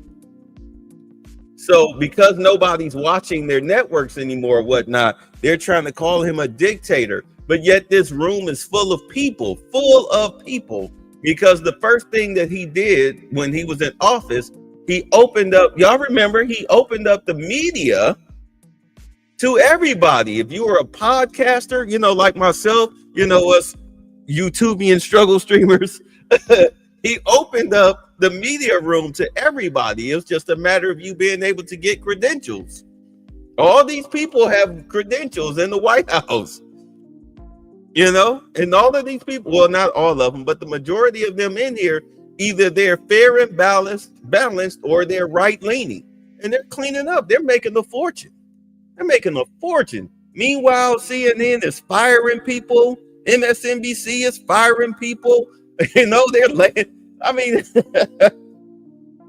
They're struggling. They're struggling bad. I think that's exactly why Disney bought the NFL TV package, because they were struggling and they needed to make money. But what they have to do, if Disney wants to get back on the right track, they're going to have to clean house of all those, woke leftists that they have on staff. They got to get rid of them. All right, Brian, go ahead. My question is this. You're building a big, beautiful ballroom. Yeah. Could we build a big, beautiful briefing room? Yes. Technology. Yeah. More seats. I don't want to do that. I don't want you to be comfortable. And I heard about Hulu. I heard Hulu is Disney is incorporating Hulu into their streaming service. I mean, I know that they paid for it.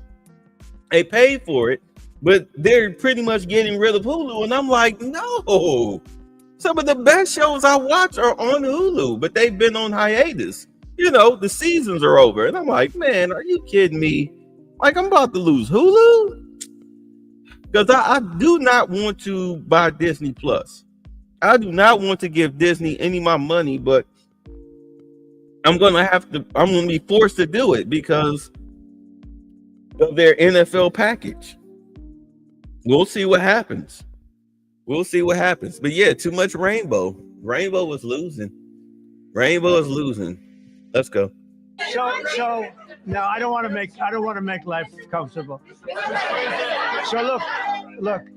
Let's just do this. It's going to be a big thing. We're going to Russia. That's going to be a big deal. What happens. I'll let you know what happens. You'll be the first to know.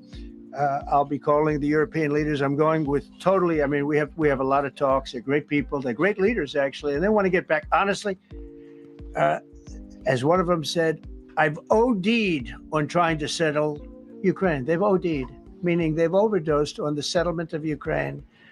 Not a nice expression, but boy, is it accurate.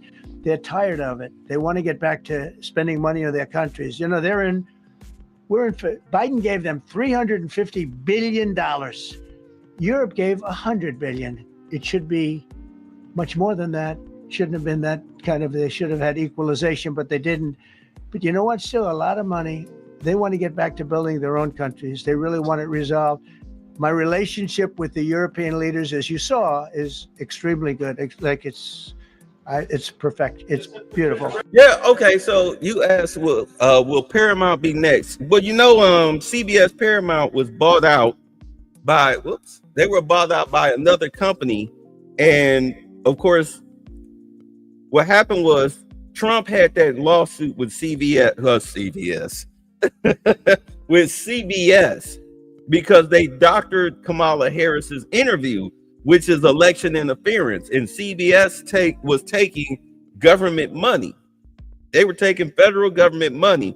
So when he sued them, they didn't have a case, so they settled. They had to settle it because they needed that sale to go through.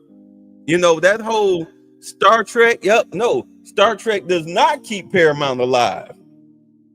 That's what I was just getting ready to say. Hold on, you say have Disney Plus and never watch it.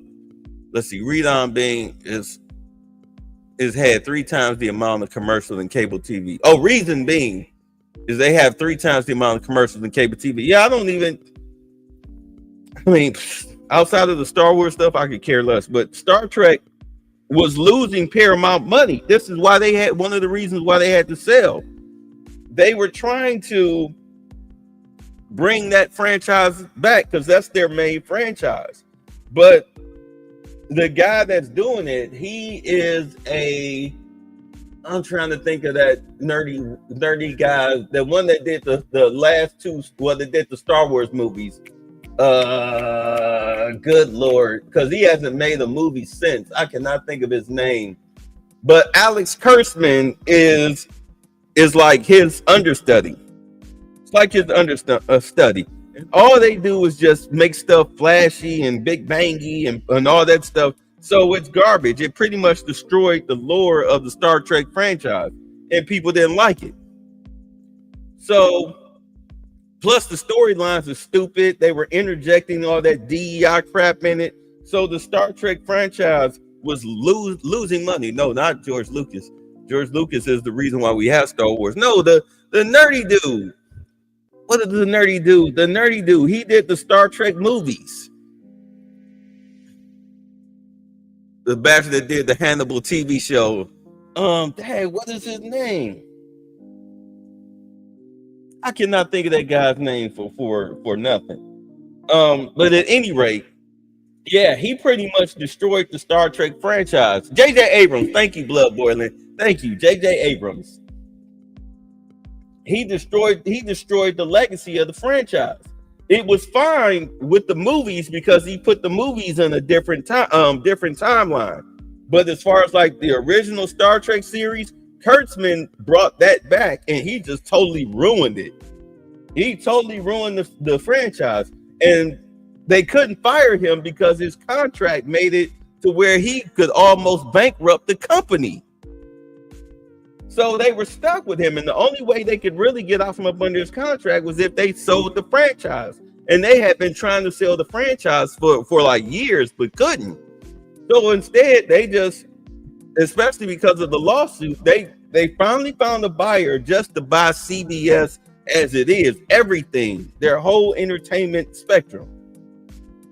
But then the Trump lawsuit came in, and they was like, you need to settle that lawsuit or else we're pulling out of the deal. So they settled the lawsuit with CBS. Remember, there was the big uproar of, oh, Trump's trying to destroy free speech. No, stop lying. Stop lying to the public. So they settled the lawsuit, and because who was the guy, the late night host? That's not Stephen Colbert. You say Star Trek is woker than a rooster at 3 a.m. Right? Because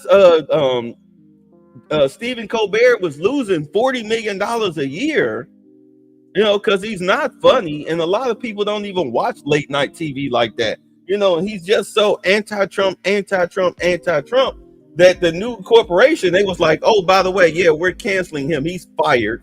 So this will be his last year. So Stephen Colbert is out, and they're trying to blame Trump. And it's like, no, don't blame Trump. Blame the producers of the show for not having a well-rounded show. And they're like, well, he had the best show out there. Well, if he had the best show and he was losing $40 million a year, then what the hell is Jimmy Fallon and Jimmy Kimmel? Then what are they doing? These guys must be horrendously terrible. You know what I'm saying? They must be horrendously terrible. So they're next on the chopping block. And it's not because of Trump, it's because of them. Your material is garbage. You can't compete. You're competing against YouTube, Netflix, Hulu, Amazon Prime. You know, you're competing against all these other shows, plus your audience. You say Arsenio? Yeah, Arsenio was pretty good. I hope that's what you're saying. Plus all these other shows, you're losing out. And the audience, the younger audience, don't watch TV like that. That's why YouTube and Netflix are the top two dogs in the most watched media that's out there on a daily basis. This is where a lot of people get their money from. I mean, get their information from, get their entertainment from, et cetera, et cetera, et cetera. This is why YouTube, they kept changing their terms of service and everything and whatnot, because they were trying to keep up with their ever-growing audience, while at the same time suppressing a lot of stuff that they just didn't want to expose people to, like, you know, the manosphere stuff between 2018 and 2022. Excuse me. Say my bad, the spelling. My Keisha dictionary is out of date. You're all right. Yeah, you know, they were suppressing all of that stuff. You see Cynthia G, she got ran off. I mean, she's back, but she's not pulling in the numbers that she used to. You know, I lost my channel. I'm not pulling in the numbers that I used to. I got to rebuild my audience. You know what I'm saying? I got to start all over, but it's fine because this doesn't pay any bills for me. When I had Bitter Truth Show and it was monetized, that was like drinking money for me. It didn't bring in no, you know, oh, good, I pay my rent with this. No, because it was never about that. Yeah, Tasha K is trash. Who the hell watches her? This whole Umar thing, for those who need YouTube to eat. Oh man, this is ratings gold. It's ratings gold for them. You know, but if you're in the news cycle like that Trump brought in, you see that a lot of these people are eating off of these Trump press conferences and everything. That's why I love to cover the news. I love to cover the press conferences. That's why you turn around and you get to talking to people who just only watch CNN or MSNBC or something. It's like talking to them, it's almost like talking to a retarded child. I hate to use the R word, but it is what it is, because they don't know what the hell they're talking about. Be like, show me where he said that, or explain how that's happening. You're calling the man a dictator. on national TV. But if he was a dictator, you wouldn't be allowed to say that. You would probably be getting covered up with dirt right now in some unmarked grave along with a bunch of other people. If he was a dictator, as much as you try to say he is, it's just like Anna Kasparian. She went from being victimized by some white guys, sexually assaulted by some white guy in California while walking her dog, to now defending criminal illegals that like to sexually assault little girls. Talking about the ISIS, the Gestapo. Girl, if you don't stop, like, no wonder nobody watches TYT anymore. You're a flip-flopper. You went from having a conservative ideology or an independent ideology to going back to having a Democrat ideology, full on left-wing, the extreme left-wing ideology concerning immigration. Like, you're an idiot. You're an idiot. You wasted everybody's time. You wasted Jillian Michaels' time. You wasted Lindy Lee's time. You wasted a lot of people's time. Like, man, you just have no credibility whatsoever. And that's the problem with the left. They have no credibility. But we'll see what happens with CBS Paramount. We'll see what happens with that. Gotta air fry some wings. Yeah, it's fine. We're almost out of here. But we'll see what happens with that. We'll see what happens with that. It'll be interesting to see what programs come down the pipe. Just like with ESPN buying the NFL Network and Red Zone. They were talking about running commercials on NFL Red Zone. I'm like, you better not. It's the whole beauty of having NFL Red Zone. No commercials. Anyway. Wait. And we're going to try, I'll be in touch with them. I have 5 of them call me. You think it's easy. There are a lot of European leaders, but they rely on me, very much rely on me. If it wasn't for me, this thing would never get solved until the last person breathing is dead. Talking to them before. I'm talking to them right now. So I'm talking to the European leaders. I'll be talking to President Zelensky. I'm going to get everybody's ideas. I go into that thing fully loaded right up there, and we're going to see what happens. Now, I think one of 2 things is going to happen. It could be a good meeting, and we'll go a step further. We'll get it done. I'd like to see a ceasefire very, very quickly. Very quick. I'd like to see it immediately, but I'd like to see it very quickly. And we're going to be dealing with the European leaders, and we're going to be dealing with President Zelensky, and hopefully we're going to have a great success. As far as this, what we did today, and I think you were here for DC more so than even Russia, because Russia will be, we have a couple of days to go, but the Russia is going to be very interesting. But to me, what is very exciting, and we're going to take back our capital. We're going to make it beautiful again, but we're going to make it, more importantly, safe again. It's going to be so safe. It's going to be a model. And then we'll look at other cities also. But other cities are studying what we're doing. And you have some capable people in other cities. They can do it too. But we have a great group of professionals. We're going to have a safe, beautiful capital, and it's going to happen very quickly. Thank you all. Thank you all very much. And that's it. So Trump hates black people. Process helping out Michael Jackson during his trial. Right. He was with Michael Jackson every day during his trial. Every day that Michael Jackson went to court, Trump was there with him because he wanted to make sure he got a fair trial. Sometimes you need powerful people in your corner. When you're dealing with stuff that big, you need somebody in your corner.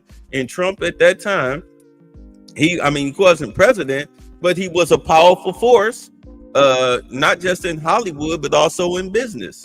Because I understand he's a real estate mogul. People made a lot of money with Trump. Trump helped a lot of black people make money. There were black people who needed loans to help start businesses or whatnot.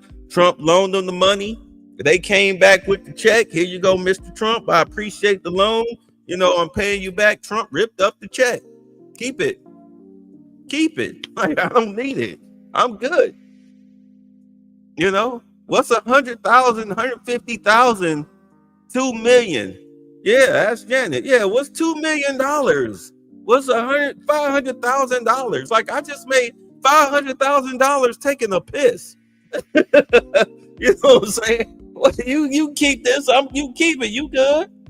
You need it more than I do. But you know. Where is it? Yeah.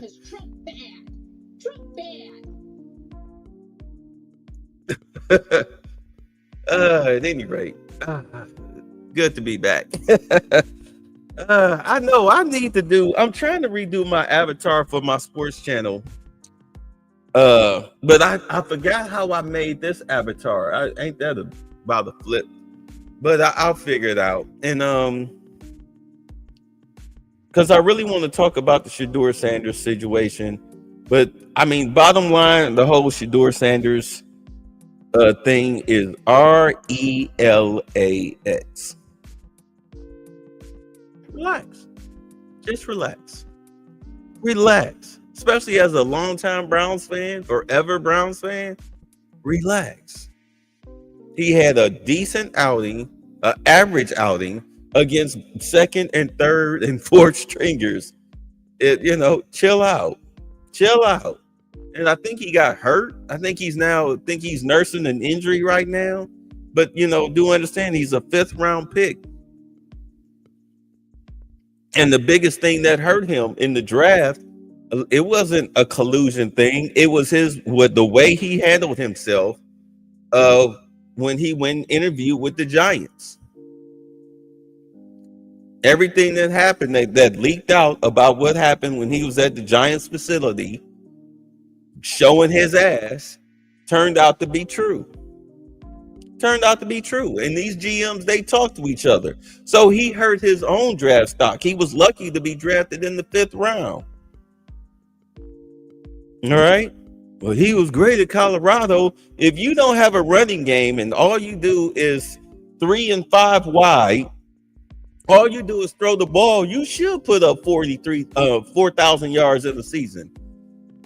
You should put up 4,000 yards in the season. Now, I'm not saying he's a bad quarterback. He's a decent quarterback. He's got some good touch on the ball, but he's not very athletic. He's not very mobile. He's definitely not his father. He's nowhere close to a Lamar Jackson or a Randall Cunningham or a Michael Vick or anything like that. He's more so, as far as his athletic ability, I would put him on the same wavelength of like a Jalen Hurts,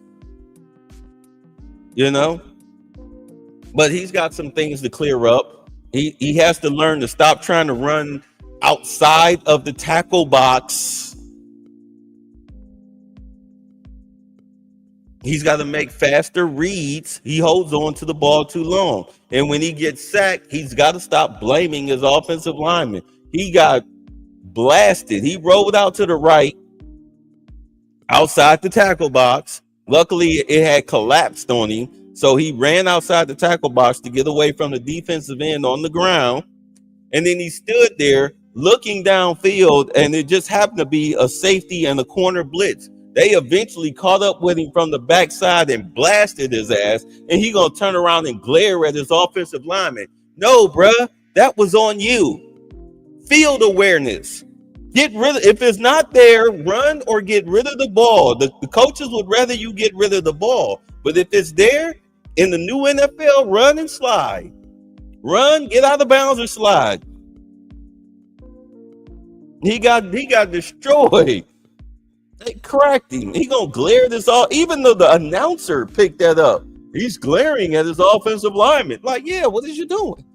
Why didn't you get? You had 3. No, he had 5 seconds just standing there and got popped. That stuff right there, it gets you killed in the NFL. He's got to learn to work on that. But people are already trying to give him a gold jacket for going 14-23 for 243 yards and 2 touchdowns against guys who won't be in the NFL in 2 weeks. But what do I know? Anyway, I will catch y'all later. Peace. Demon King Satan!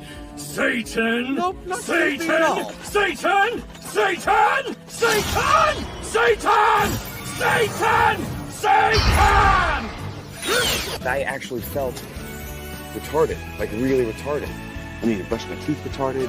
I rode the bus retarded. Dang. In a weird way, I had to sort of just free myself up to believe that it was okay to be stupid or dumb. To be a moron. Yeah, to be Morocco. Exactly, to be a moron. An imbecile. Yeah. Like the dumbest motherfucker that ever lived. And even those who were out of step with what we are advocating, peaceful protest, did not create any violence. No. You don't have the cards. You're buried there. Your people are dying. You're running low on soldiers. Listen, you're running low on soldiers. It would be a damn good thing. And then you tell us, I don't want a ceasefire. I don't want a ceasefire. I want to go and I want this. Look, if you could get a ceasefire right now, I tell you. 1, 2, 3. And then I'm like, this baby motherfucker better not blow up by nuclear shit, or I'm gonna go loco on this bitch. And then he blows up all my nuclear shit, and I'm like, call my general. And they tell me, they're all dead, sir. And I'm like, assemble the army. And they're like, they're dead too, sir. So then I'm like, launch the friggin' missiles. And they're like, sir, they're gone, sir. So I'm like, what the fuck? Damn, I know I shouldn't have called on this nigga. I shouldn't have called on you because you always trying to distract motherfucker. Fine, I'll answer your stupid ass question. We have two countries that have been fighting so long and so hard that they don't know what the fuck they're doing. Do you understand that? Because Trump bad. Trump bad.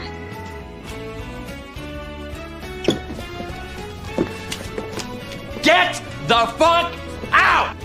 All right, bye. Thanks for the fun.